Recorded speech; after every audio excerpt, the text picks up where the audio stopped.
I go, here I go. Yeah, here I go, here I go. Welcome in, everyone, to yet another episode of The Take with your host, Jackson Burleson, of course. This episode, we have a lot to talk about here. We got a lot of sports news. The NFL awards also came out tonight, so we're going to go ahead and get into all that, and also do a deep dive into Super Bowl 60, finally. Golly, the Super Bowl is finally here, bro. We've been waiting so long for it, and also NBA trade deadline was pretty crazy. We'll get into everything about that later in this podcast, but make sure to subscribe, hit the notification bell, comment what you guys want to see next week in this episode of The Take, and also kind of what you guys are looking forward to when it comes to after football season. But we're going to stay focused on football. We're going to start off with some news real quick. So, Matthew Stafford of the Los Angeles Rams, he is going to win NFL MVP. Now, personally, I'm okay with that. I think he deserved it. I mean, he led the NFL in touchdown passes. He led the NFL in passing yards. He gets his first ever NFL MVP. He is just stacking up that resume. Now, I know he said it when he was up there giving his speech tonight that he was like, well, I really wish, we were playing in that Super Bowl, but next year we're going to be there. So, and hopefully he's not at the award ceremony. So, I mean, I think Stafford,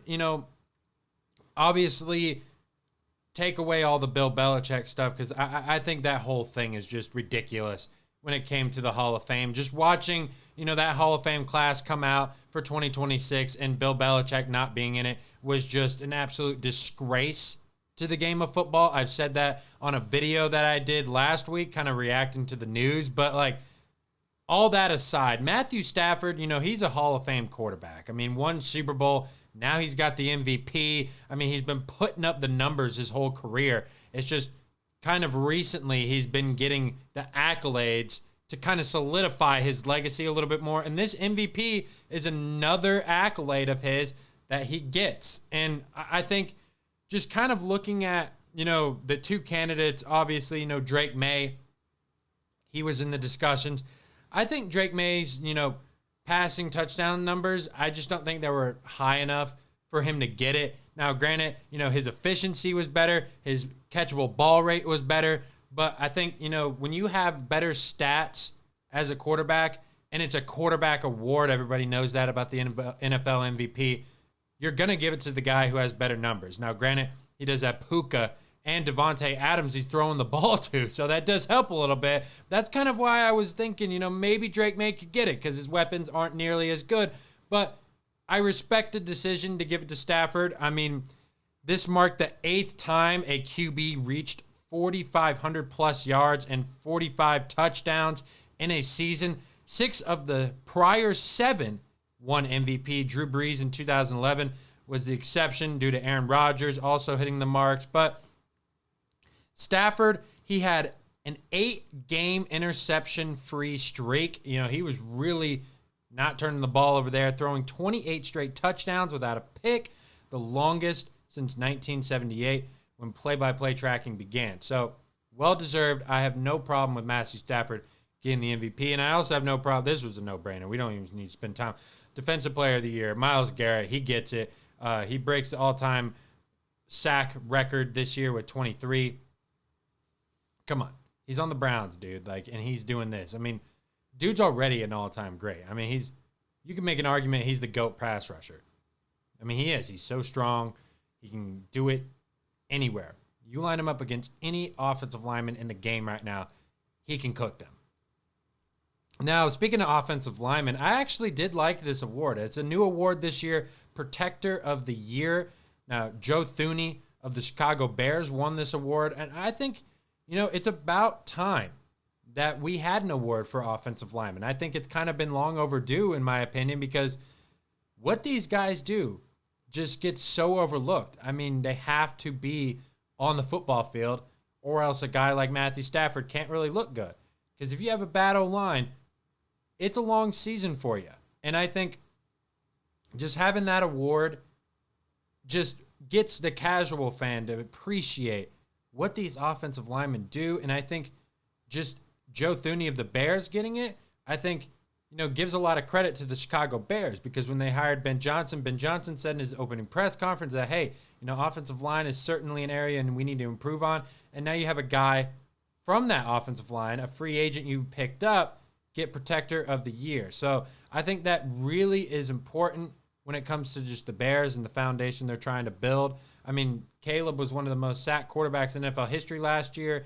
And now, it was a completely different turnaround this year. They won the divisional title. They went to the playoffs. Caleb was not getting nearly as sacked as much.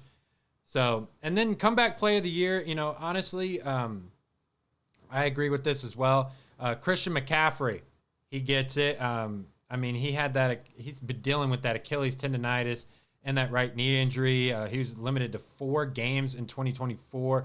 And then he rebounded this year with a phenomenal season, 2,126 scrimmage yards, second in the NFL to B.J. Robinson, and then 17 total touchdowns, third in the NFL, and started all 19 games, including the playoffs. This is the most healthy we've seen Christian McCaffrey in a long time. So it's very good to see him getting back there, because he's just such a good player. He can do so much on the football field. He's just such a fun player to watch, and you love to see guys like that come back and do well after injuries like that, because he's had a lot of injuries over his career, and injuries are tough, man. They really are. And then Defensive Rookie of the Year, Carson Swanginger. I'm sorry if I mispronounced that. He led all rookies. He was a Cleveland Browns linebacker, led all rookies in tackles with 146 and tackles for loss with 11, tied for third in interceptions with 2.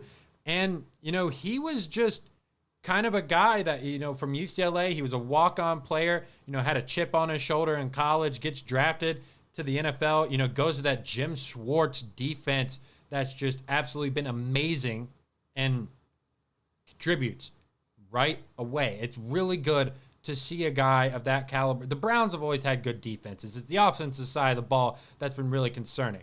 But they've always been able to draft defense. They have no problem doing that. And then Offensive Player of the Year, Jackson Smith-Njigba, a wide receiver of the Seattle Seahawks. Come on. Dude led the NFL in receiving yards this year.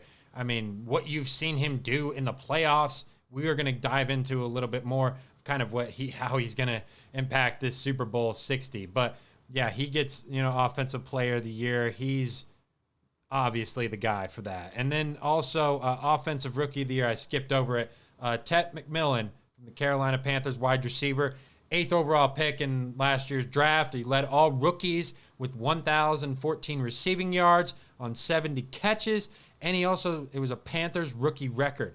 So, I think that was a good thing. You're seeing him and Bryce Young, start to have that chemistry. Seems like Bryce Young finally has himself a number 1 receiver that he can build upon the future with, and they did pretty well this year. They made the playoffs. They gave the Rams a game. They almost beat them in the first round, so pretty fun. Those are the awards, man. Those are the awards for the NFL. I was kind of waiting. I know I apologize for, the pod, kind of being later. I was waiting for the NFL awards because I really wanted to talk about that. So that's out of the way. Let me know what you guys think about the NFL awards. Make sure to subscribe, hit the notification bell, comment what you guys think about the awards, kind of like I just said. Well, let's get into some more news in the sports world, and then we'll dive into Super Bowl 60 and everything I have to say. So I'm so excited to break down this game. So first things first here, Paul George of the Philadelphia 76ers suspended 25 games without pay for violating the NBA's anti-drug program, and the league announced Saturday, January 31st. Now, the NBA did not specify exactly what substance it was or the violation type, but George said it was some medication. They listed it as an improper medication, and Paul George came out and said it was for mental health, and they've been talking about how outspoken he's been about that, and I think that's just I don't really have much to say about that. It's kind of too bad that he's missing that many games. He was starting to get rolling a little bit. The Sixers were starting to look good when it came to the NBA. And an impact on George is a first-time violation. He forfeits roughly $11.7 million of his $57 million salary. So he's losing quite a bit of money. He's losing $469,692 per game. But funny enough, this helps the 76ers reduce luxury tax exposure by $1.3 million. So I guess. I mean, there was a similar suspension with Bobby Portis last year. He got 25 games as well for something like this. I think it was performance-enhancing drugs, though. They're not listing it. I think that's the interesting part about this, is that they're not listing what exactly he took, because that would kind of tell a lot of the story, in my opinion. And then NFL, man. I mean, the Seattle Seahawks, they're in the Super Bowl, but now they're going to be going up for sale. They're going to be going up for sale after Super Bowl 60. This is crazy. Crazy. I mean, this is the first team ever to go up for sale after being in the Super Bowl. Nuts. It's supposed to be valued, according to Sportico, at $6.59 billion. 14th in the NFL. Maybe they could get it to $7 billion range. You kind of see how that goes. But I mean, just kind of like having this kind of run. I mean, the Seahawks have been to Super Bowls. They beat Denver. Obviously we know about what happened with New England in that Super Bowl, but like they've been winning games. They've been consistent. They've been really good. It's kind of, something that I'm a little bit surprised about, in my opinion. But, I think they've been trying to sell it for the while since Paul G. Allen passed away in 2018. And the sister, Jody Allen's been running the team and the Portland Trailblazers. So that might actually be going up for sale as well eventually. And they're donating all the proceeds to charity. So that's kind of cool that they're doing that. But, I mean, that's kind of interesting that, we've never seen that with a team that's been in the Super Bowl, sell afterwards. So I think that's, kind of interesting. And then the third news thing, we got one more after this, and then we'll get into the Super Bowl. I know you guys are waiting. The NFL news with the Chicago Bears moving to Indiana. I mean, I don't know how real this is really going to be, but the Indiana Senate advances bill for potential Chicago Bears stadium. So they approved the bill 46-2 vote to create a Northwest Indiana Stadium Authority that could finance and build an NFL stadium to attract the Chicago Bears, because right now the state of Illinois is making it really difficult. But I also was talking to a Bears fan about this, and he thinks the Chicago Bears are making it difficult because they just won't pay out of their pocket. They kind of want taxpayers to take care of it, which, I get that side of things. But if you're Illinois and you want to keep the tradition around, you got to make sure to keep this team around. Or what the Bears could do is just remodel Soldier Field. I mean, what's the worst thing you go and do? You play at Northwestern Stadium for a year or something like that? I mean, I don't know. I'm just throwing ideas out here because, in my opinion, I'm an Indiana native, and I wouldn't want to play or put a stadium in Gary, Indiana. It's not an ideal area, just to put it lightly there. But, I mean, they've kind of been trying to get, like, casinos, the Miller Beach, they're trying to, put this thing up as the Gary's greatest comeback story. And I'm just like, okay, like, and also the Bears fan I was talking to was like saying like, yeah, like, Gary is in the Chicago area near their television in Chicago. And I'm like, okay, like, no, like, I just don't think you understand. Like, Gary, he knows. Like, Gary's just not an ideal place to put it. But they tried doing this in 95, and they failed due to lack of tax support. The Bears stayed and renovated Soldier Field. So that's what I'm saying with that. I could definitely see something similar happening in this case, because they're trying to build a stadium in Arlington Heights, 40 minutes away from the city. So, I don't know. Bears fans, let me know what you think of that. And then the last thing, UFC. Donald Trump announces plan for 100,000 seat stadium at White House UFC event. First of all, you really think you're going to get this done by June, dude? It's unrealistic. Like, it's really unrealistic. I get it. You're trying to get more fans, to see this event because it's very limited right now for who can go. But there's no way that you can get this done before then, unless it's kind of a temporary thing. It's just, he's just throwing all these plans together. I mean, Trump's he's saying some stupid things about this card. I don't like it. every fight's going to be a title fight. Like, that's impossible. That is impossible. You would have to have every single person, every single champion in every single weight class from prelims up fight. And that's probably not even enough fights. I would even have to count. Like, that's definitely not enough fights. There's not enough weight classes to fill that. And it's impossible. So, like, and they still haven't announced the main event yet. When in the world are they going to announce that? But, all right, ladies and gentlemen, it is Super Bowl 60. The Seattle Seahawks, the NFC champions, taking on the AFC champion New England Patriots. Now, there are a lot of storylines to get into this game. I'm super excited about this game. Both of these teams have great defenses. Both of these teams, they have great quarterback stories. Sam Darnold, 5th NFL team, leading the Seahawks to the Super Bowl. He gets there before Josh Allen and Lamar Jackson. And he's also the first USC quarterback to start in a Super Bowl. Very crazy when look at all those names that came out of USC. And he's the first guy. Nuts. But then you kind of look at, the defensive side of the ball for both of these teams. And the Patriots, they have a lot of defensive pieces to look forward to. But so do the Seahawks, man. I mean, the Seahawks, they're loaded. They've looked great. Both of these teams, defensively, I think are going to give both of these offenses fits, in my opinion. I think that's kind of the way this game's going to go.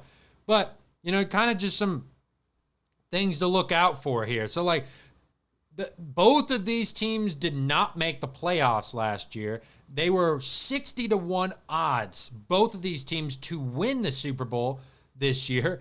That's nuts.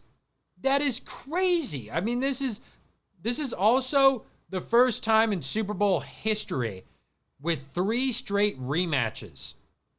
And then we're getting the 2015 Super Bowl revenge story potentially for the Seattle Seahawks. The Malcolm Butler, he picks it off at the goal line. There's a lot to look at with that. We're going to dive deep into everything. I just kind of want to, make sure you guys know some of these, cool, statistics coming into this game, because this is the first ever Super Bowl where both head coaches and quarterbacks are in their first or second year in those roles. You got the Seahawks with Mike Macdonald in his second year as the head coach, defensive-minded guy calling plays.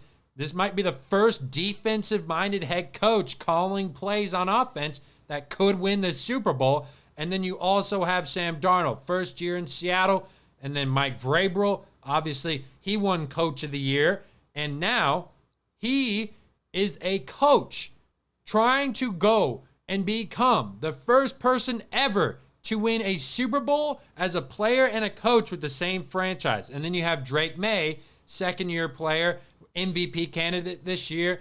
And I think this is just a phenomenal, phenomenal story when it comes to both of these teams.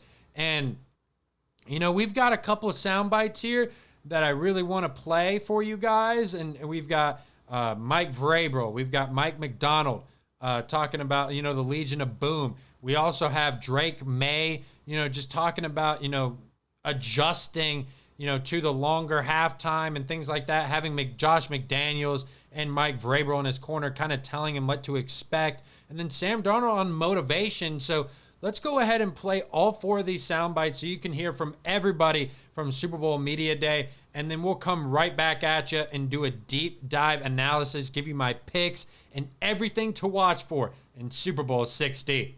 So we've always said when you have talent that plays with great technique and that plays with the type of effort that they do, that gives you a chance to really separate yourself and be special. And so I think they're a great example of that. They're talented. You see the defensive linemen playing the way that we would like to play and that we do play with, and they play with the technique that we talk about. You see them play with the effort that we talk about. They're a good tackling football team. They're not afraid to come and attack the football, and so they've done that really well this year. Yeah, look, I think we came in with the mentality of, hey, like, this is an awesome organization with a really cool history, especially on defense. A lot of the players still have, spend a lot of time in Seattle, so we wanted to take advantage of the opportunity to have those people around. I think of Sherm coming to talk to our team this offseason about playing at home, playing at Lumen, and making that place come alive. And I think that really resonated with our players. There's so many other more examples, and they know this, but officially, like on the record, doors are open all the time to these guys, and they're around all the time, and it's just a blast. Look, you grew up, you're a fan of these people growing up, especially me. So to have them, want to play a role in our football team is pretty awesome.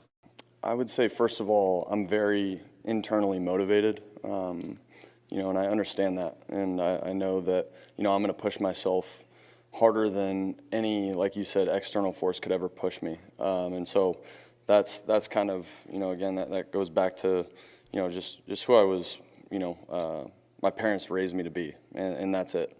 And then, yeah, it's great to be in this situation, to be playing in a Super Bowl, to be with those guys in this locker room. But I understand as well that I don't think this would be possible without the bumps that I kind of went through early on in my career.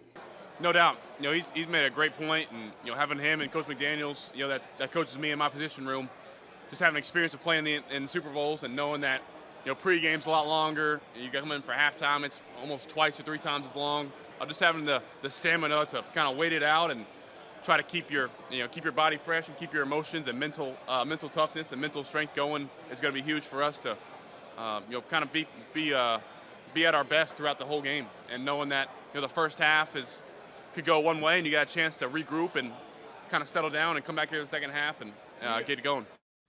So, I'm glad you guys got to hear about that and kind of get everybody's thoughts, the quarterbacks, the coaches, kind of on this game and what they've heard from other people who've experienced this game and, how talented both of these teams are and, what the motivations are coming into this game, because both of these teams, this is the first time since 2003 where a Super Bowl has been played between two non-playoff teams. It's a 2003 Super Bowl, Panthers versus Patriots. It's funny that you got the Patriots in there, but the Patriots are the first team ever to reach the Super Bowl after a 13-plus loss. They went 4-13 in the regular season, and they also could be the first perfect road team, including the playoffs. And they also have had 10 Super Bowl appearances since 2000. Now, the Seahawks, the last 5 years, they hadn't made the playoffs until now, and they've won 9 straight games entering this Super Bowl, and they currently lead the all-time series 11-9 against the Patriots. And the last time these two teams played was Week 2 of 2024 when Jason Myers hit the game-winning field goal in overtime. So I think, just as the turnarounds go and everything like that, what a magnificent job both of these teams have done. I think, the Patriots had something like $127 million in cap space this offseason. They were able to bring a lot of new guys in. They were able to bring a veteran piece on offense in Stephon Diggs, who's playing in his first Super Bowl. And then kind of on the Seattle side of things, they go and get DeMarcus Lawrence from the Dallas Cowboys. They bring in Sam Darnold from the Minnesota Vikings. You don't know how this is all going to go until you start playing the games. And seeing how these teams have gotten here is truly amazing. You don't really see a lot of Super Bowls like this where you have two teams who have a lot of newness getting to the big game. I really can't think of a time. You've got a first-year head coach in Mike Vrabel. Now, granted, he has experience. He's been to the AFC Championship game as a coach, but it's still insane. Mike Macdonald in his second year as head coach of the Seattle Seahawks. It's going to be very fun. That's why I'm excited about this game and these defenses, man, because, let's talk about this Seattle Seahawks defense because, they haven't allowed a 100-yard rusher all season. All season. I think that's the story of the game right here. Whoever runs the ball better in Super Bowl 60 is going to win this game. Ramondre Stevenson, Ramondre Stevenson was a workhorse against the Denver Broncos. 20-plus carries, 75 yards. Carried them in that football game. Carried them. They relied on him a lot. Now, I'm very curious to see how the Patriots try to get TreVeyon Henderson involved. Because with you being in Santa Clara, you're going to have nice weather. You're going to be able to do a little bit more. Because the Patriots, so far, I mean, they've been playing a lot of good defenses. I mean, this is the first team ever on a playoff run to play top 5 defenses in 3 postseason games. And they would be the first team ever to win a Super Bowl and beat 4 top 10 defenses in total defense. That would be crazy. And I get it. You know, their offense hasn't looked great. But you have to understand what kind of defenses they've been playing and the weather that they were in. I mean, Drake Mays had 6 fumbles this postseason. I expect that. I expect him to throw the football more in this one. And I think they can throw the football more because Seattle's pass rush is good. I mean, they have a lot of good players. I'm expecting Leonard Williams to get some pressure. DeMarcus Lawrence on that outside. I think that's a matchup with him and Will Campbell that everybody has to watch out for because Will Campbell, he has been struggling this postseason. He's been, even in the Broncos game, he was just allowing a lot of pressures. And this Seattle team, when they get pressure and they smell that blood, it's very hard to beat them when they get it going. Because we'll see if Drake Thomas plays, but he's their second leading tackler. He got hurt in the Denver game. But it's just like, you know, you want to see this Seattle defense get pressure. And I think they can because Drake May, he's shown in the Denver game, he can make these off-schedule plays where he takes off with his legs and makes things happen. I mean, he had a first down to seal the game in the Denver game with his legs. He had a QB draw. I mean, 2 of their biggest plays on offense were with Drake May's legs and Ramondre Stevenson running the football. That's why I think if you can get TreVeyon Henderson involved in this game, that gives the Patriots a very massive chance to win this game because they have the personnel to win this game. They just have to pass protect, give Drake May time. And also, if you don't want to put your pass rushers in a position where if they hold their blocks for a certain amount of time, do screens. Get Keyshawn Boutte on the outside. I know they like going deep with him, but he can run. He is fast. Same with Stephon Diggs. Or you can get Hunter Henry on a couple of, short passes because Hunter Henry is a very talented tight end. And he plays in the tight end position a lot. He doesn't really line up outside a whole lot. And that's one of Drake May's security blankets. When the tough times come in this football game, he is going to need to go to him. So I do believe that there are a lot of things the Patriots can do to kind of limit what the Seahawks have done because I'm not saying the Seahawks defense this is the toughest defense that the Patriots have seen all year. I mean, they have 110 quarterback hits, 3rd in the NFL. They have 10 players on their team with at least 1 interception. This is nuts. 50 sacks as well. Like, what are we talking about here? This team is no joke. No joke. But on the other side of things, the Patriots offense, they have to be able to get things going early. If they cannot throw the football, I feel like they're going to get behind because you've got Jackson Smith and Jigba on the offensive side of the ball. Now, I think it's going to be very curious to see how this Patriots secondary matches up with him. Because not only do you have to worry about JSN, you got to worry about Cooper Kupp. You have to worry about Rashid Shaheed. Because Rashid Shaheed, we saw him he had 1 catch in the NFC Championship game, but it's for 51 yards. So that dude is explosive. And when that trade happened, I loved that trade. I was obsessed with that trade. I thought it was the best move at the trade deadline, and it's proven to be. He had a kick return. He has 4 returns for a touchdown this year.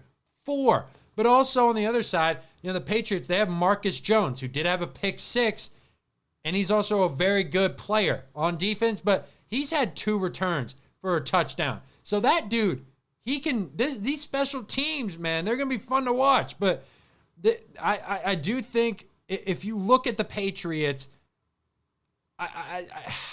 their defense is going to have to be healthy. If Harold Landry, who is their sack leader, doesn't play in this ball game, which it looks like he's going to, that'd be a huge, huge downfall for this team. Because, I mean, he's one of their better pass rushers. He's their best pass rusher. And then their leading tackler, Robert Spillane, he's hurt. He's banged up. We'll see if he plays. There's a lot of things to look for when it comes to injuries as well. And I think I really think Jackson Smith-Njigba is he's on another level. He's on another level.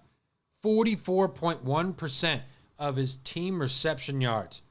Highest percentage for Super Bowl player since 1971.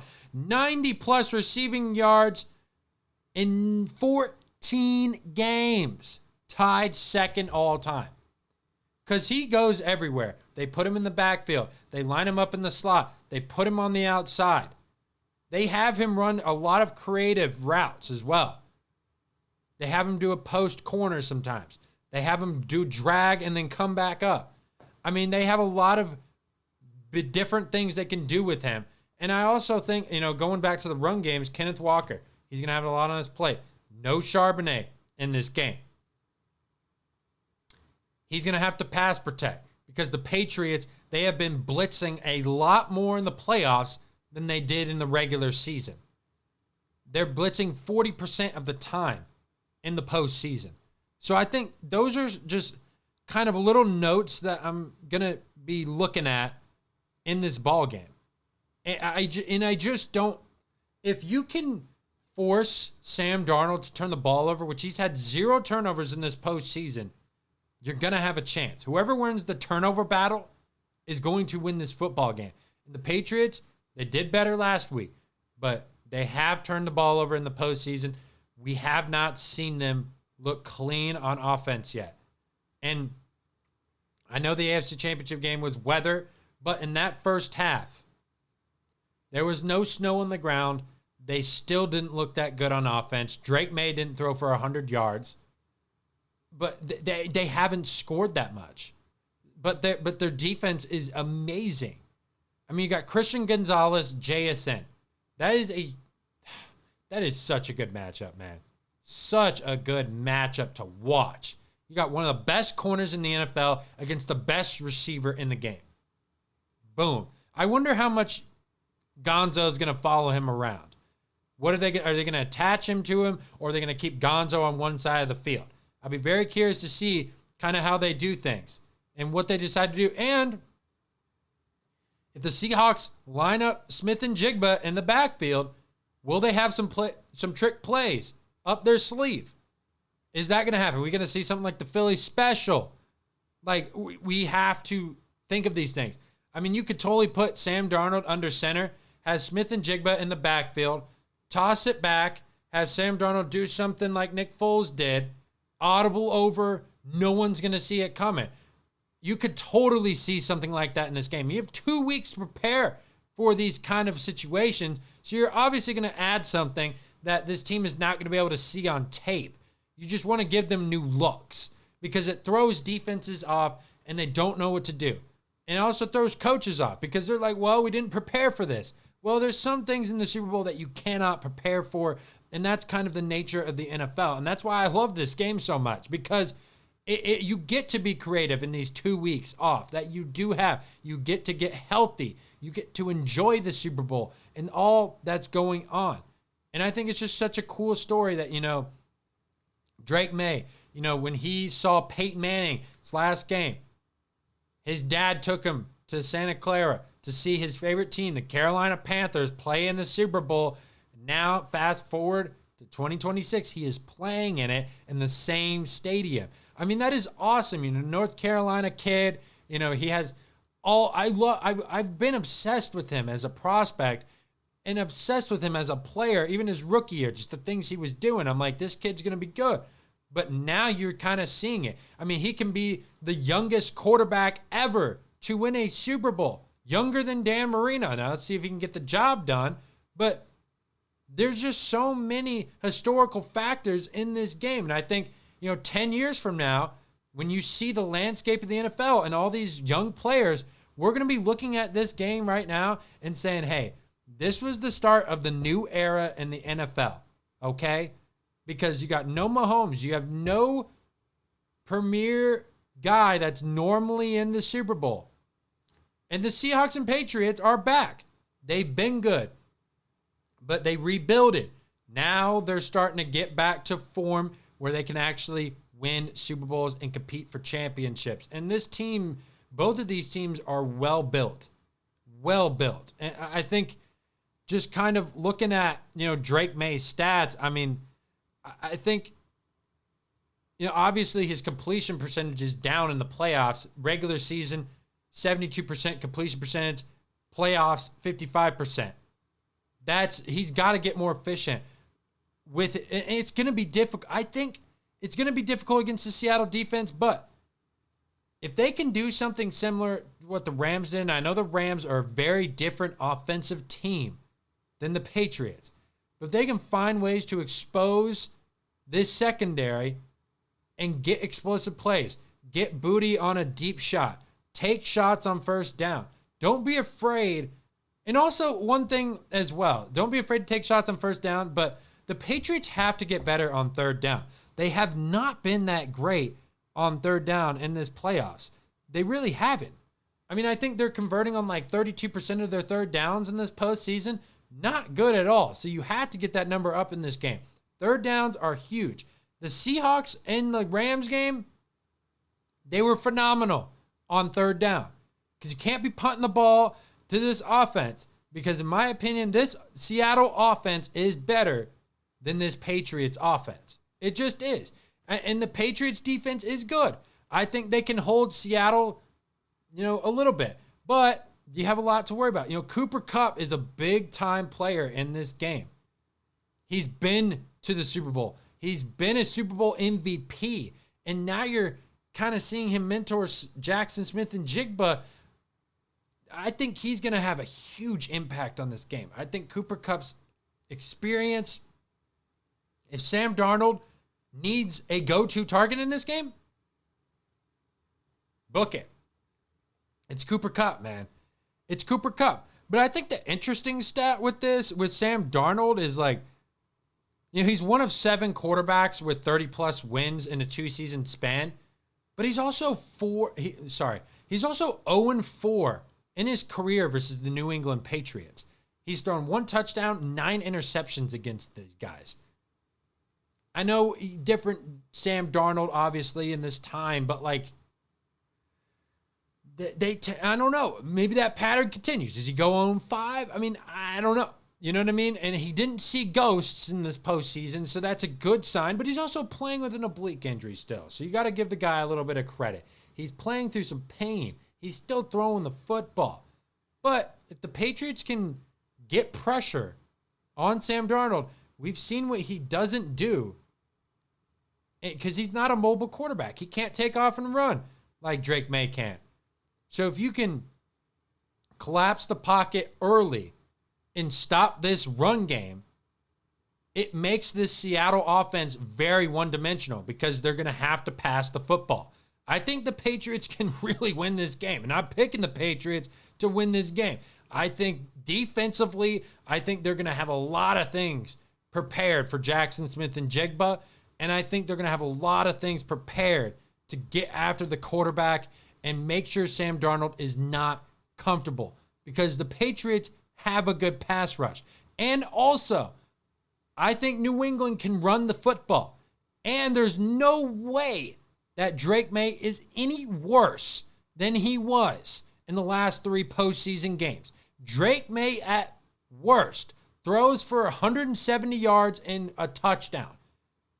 But at best, I could totally see Drake May throwing for 275 yards, 3 touchdowns, 19 of 25 throwing the ball. He's not really a quarterback that throws the ball that much. But Ramondre Stevenson, Travion Henderson, that run game has got to get going early. And getting Travion Henderson involved in this game, I think is going to be important. Explosive plays, that's what's going to really impact the Seattle defense. Because if you can get them on their heels in the beginning of this game and have a hot start, this is going to be an interesting game. And I know the Seattle Seahawks are favored. I don't care. I really do believe in what the Patriots have been doing this year. They figure out how to win any type of game, whether that's a close game or who knows, a shootout potentially in Super Bowl 60. I think they could figure out a way to win, which I'd be very shocked if this is a shootout.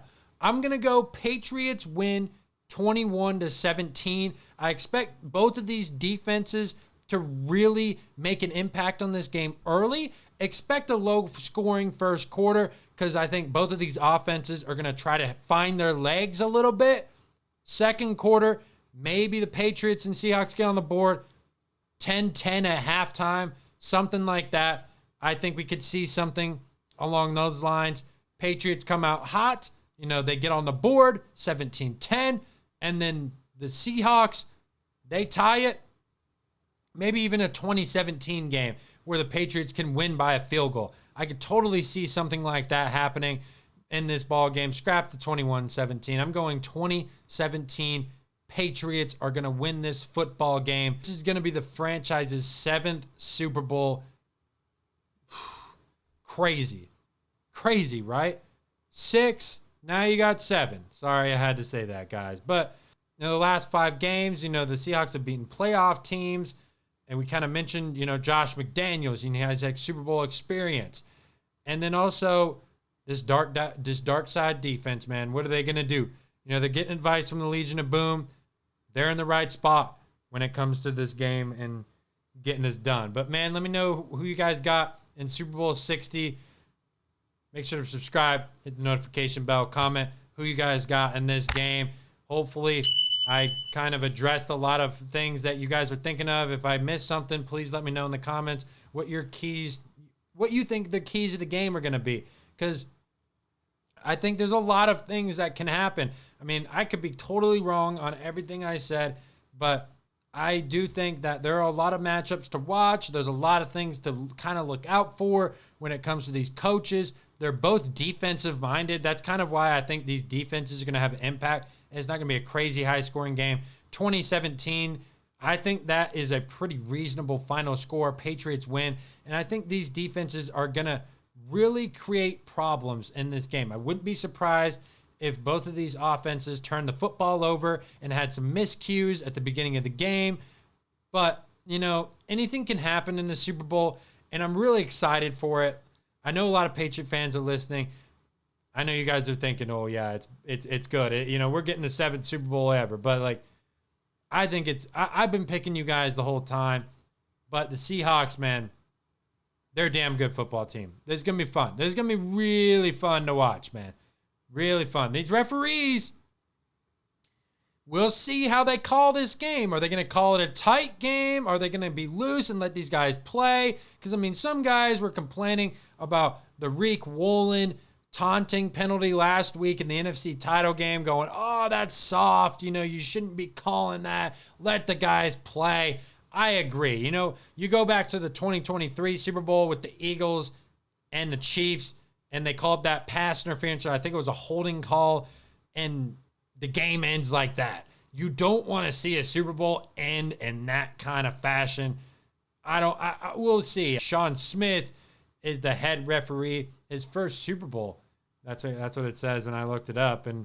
But man, I think this is going to be a fun one. This is going to be a really fun one. We got, 2 great organizations going at it. Let me know who you guys got in the Super Bowl, winning it. Also next week after the game, we'll kind of react to what we saw in the game. Now let's get into some NBA trade deadline stuff. So, not the news I was kind of hoping for. Giannis Antetokounmpo and Ja Morant remain on their respective teams. The Bucks announced yesterday that they were not trading Giannis. So I think what's going to happen with Giannis is he's going to get traded in the offseason. They're probably going to see if they can get a deal done, because it's just very hard with these superstar players to get a deal done. And you only have 2 weeks, if less, to get something done. Now, teams were throwing trade packages at him. I really thought they were going to bite on the Heat trade package, but Also, I thought John Morant was going to get traded. They were shopping him, but they keep him around. I really thought John Morant was going to get traded when they decided to trade Jaren Jackson Jr. I mean, they traded Jaren Jackson Jr. to the Jazz, Defensive Player of the Year, 2-time All-Star. They also traded Jock Lindell, John Conchar, Vince Williams Jr., and the Grizzlies got in return Walter Clayton Jr., Kyle Anderson, Taylor Hendricks, George Niang, 3 first-round picks. I mean, you know what they're stacking up for. I think we're going to see a lot of these teams, when we go through a lot of these trades, we're going to see they're trying to go after the Thunder model, getting a bunch of draft picks so you can build for the future. They traded a very big-time player, and they got draft picks and young pieces as well. And I think the one trade that, it kind of started to surface up, the LA Clippers, they're going to be trying to trade James Harden. And it's like, all right, cool. Like, the Clippers are obviously, kind of blowing it up over there. They get James Harden to the Cavaliers. And Darius Garland is now an LA Clipper. So I think, obviously the Clippers, they get a 2026 second-round pick in this deal and Darius Garland. I think the Clippers, personally, long-term wise, won this trade, but short-term wise, I think Cleveland can win a championship this year and come out of the Eastern Conference. I think James Harden can run the point guard position. I mean, you've got James Harden, Donovan Mitchell. You have Jarrett Allen, Evan Mobley, Max Strus when he gets back and healthy. So this team, this starting 5 is really good. I like the Cleveland Cavaliers a lot. I think they made a good move, and I think they made a move that can give them a boost a little bit in this Eastern Conference that, is very wide open right now, in my opinion. And then you get Darius Garland, not the most durable player, but the LA Clippers, I don't think they needed that. They didn't need a guy who's not healthy because, they've already been dealing with that a lot. But when Garland is playing, he is really good. So I'll be very curious to see how Darius Garland and Kawhi Leonard play together. And then, it was the 1-year anniversary of the Luka Doncic trade when, stupidest trade in NBA history. But the Mavericks, the player they got in return, they got Anthony Davis. Anthony Davis was traded to the Wizards, which I think is very interesting.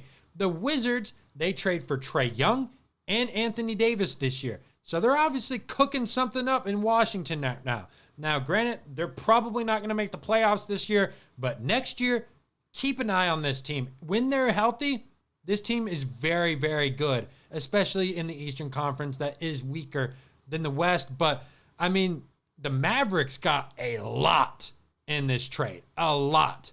So, the Wizards, they get Anthony Davis, Jaden Hardy, D'Angelo Russell, Dante Exum.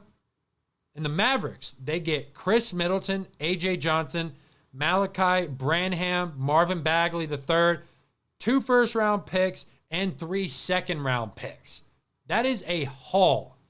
Mavericks, they had to rebuild after that Anthony Davis experiment didn't work. You traded your franchise player for no reason. Luka Doncic is dropping 25-point triple-doubles in the first half. My goodness, you're so stupid. You're so stupid. But, you get rid of Anthony Davis. You are now sitting pretty with a lot of draft picks, a lot of new players.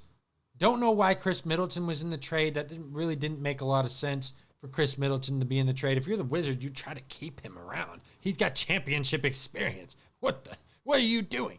But, yeah, that's a very interesting trade. I think, you're getting rid of Davis's $58 million contract. He's only played 29 games this year. Jeez. 29 he missed. What are we doing? But, yeah, we talked about the Jaren Jackson trade. Other key moves that I kind of thought were interesting. Nikola Vucevic to the Celtics. The Celtics get Vucevic plus a second-round pick, and the Bulls, they trade Anthony Simons plus a second-rounder. So Boston, they're adding a little bit of shooting when you get Nikola Vucevic. Not the greatest defensive player, but he does stretch the floor, and he does make you better. And I think it's fun to see Vucevic on a contender, because I was really just having a conversation with somebody earlier about this, going, Vucevic has always been in these weird situations where he's not on a good team, but he's the best player. Now he's on a good team. And now he's not the best player, which I think is a good move for the Celtics. And then, you get rid of Anthony Simons. You just picked him up in the offseason. That's, I don't really know if you needed to trade him. But I guess, Celtics were looking for some size. Kobe White, he goes to the Hornets. The Hornets, they get the former North Carolina Tar Heel back in the Carolinas. I mean, Kobe White can score, man. He can score, he can shoot, he can play defense. He's a good player. I think it's just very interesting. How are LaMelo Ball and Kobe White going to play together? Very crowded backcourt, in my opinion, over there. And, I mean, Charlotte's starting to play better. They're starting to play better. 7 straight wins. They're near the play-in. They have talent. I think that definitely makes them interesting. But Kobe White, he's an unrestricted free agent. So you're going to have to pay him. And then we got a 3-team deal with the Bulls, T-Wolves, and Pistons. Now, this kind of was weird, in my opinion. Bulls get Mike Conley, Jaden Ivey. Pistons, they get Kevin Huerter, Dario Saric, plus a 2026 protected swap, all expiring contracts. Conley is likely to move again. Dude is old. But, I mean, the Bulls, they get Jaden Ivey. I think Jaden Ivey's a really good player. I'm really surprised, actually, that the Pistons traded him. I thought he was kind of a part of that young core that they were building. Cade Cunningham, I know Asir Thompson has really been coming up. Maybe that's why they moved from him. But Jaden Ivey, he's still kind of coming back from that leg injury he had last year. But he's still a great player. He's still good defensively. He can drive the basket. His shooting is getting better. I think that was a weird trade. I really didn't like Jaden Ivey getting traded from the Pistons. I mean, because he was a part of that core. They were losing games, building. And then you trade him when you're the number 1 seed in the East. I'm not a fan of that. And then Chris Paul to the Raptors. Dude's getting the worst. He's getting the Carmelo treatment where he's getting kicked out of the league. He's probably not even going to play. He's not even going to play for the Raptors. I mean, the Clippers, I thought the Clippers cut him. It was that bad. But apparently they just sent him home and said, yeah, we don't even need you on your team. We can still pay you, though. Disrespect on so many levels. Chris Paul is one of the greatest point guards ever, and you're just treating him like garbage. That is unacceptable for players of this caliber to be treated like that. I don't care what stage of your career you're in. Chris Paul announced this is his last year. He wanted to retire a Clipper. Now he's not even going to get to do that. It's not like the Clippers were any good. They're still below 500 without Chris Paul, so it doesn't matter. I hate the disrespect on Chris Paul this year. Hate it. Hate it. Hate it. Hate it. Hate it. Hate it. Don't like it. It was basically a salary move, so the Clippers and Nets saved tax roster spots. It's disrespect. And then, kind of the last trade here, Kristaps Porzingis goes to the Warriors from the Hawks. The Warriors, they get Porzingis. Hawks, they get Jonathan Kuminga, who's been on the trade block for a while, and Buddy Hield. They didn't get Giannis, but Porzingis, offensively, not bad. He fits what the Warriors are trying to do. He can shoot. He stretches the floor. But defensively, you're going to have to find somebody in there to rotate in because Kristaps Porzingis, not the greatest defender in the world, in my opinion. But that's kind of where it leaves the Warriors. They get a piece. They weren't able to get Giannis. I heard they were putting Draymond Green in trade talks. But you're able to keep the core. You're able to keep a solid bench. Maybe you can make a run in the Western Conference with Porzingis. Now, he is always hurt. That's what I'm kind of worried about with him. But not a bad trade. I actually like that trade a lot. And then, you guys, last couple things for the show. Let's go ahead and do JB's picks, courtesy of DraftKings. So right now, I'm trying to think of who my Super Bowl MVP is going to be. And I'm going to go Drake May, man, plus 240 to win Super Bowl MVP, become the youngest player ever to win a Super Bowl at the quarterback position. I think he's going to be throwing the football around. I think in Santa Clara, that weather is not going to be a factor. They're going to let it rip when it comes to this passing game. Give me Drake May to win Super Bowl MVP. And then the last thing, we got this week's Play of the Week. Yeah, this Play of the Week is actually coming from college basketball. So I was kind of, trying to figure out what to watch the other night. And I turned and I saw Minnesota, who was 10-12, by the way, going into this game, was beating Michigan State, top 10 team in the country. They're 19-3 going into this one. And Minnesota was beating them. And crazy final 4 minutes in this game. Michigan State, they go on like a crazy run. They score 22 points in the final 4 minutes of this game. And then, we saw some tough shots. Tough shots, man. Like Trey Fort was clutch.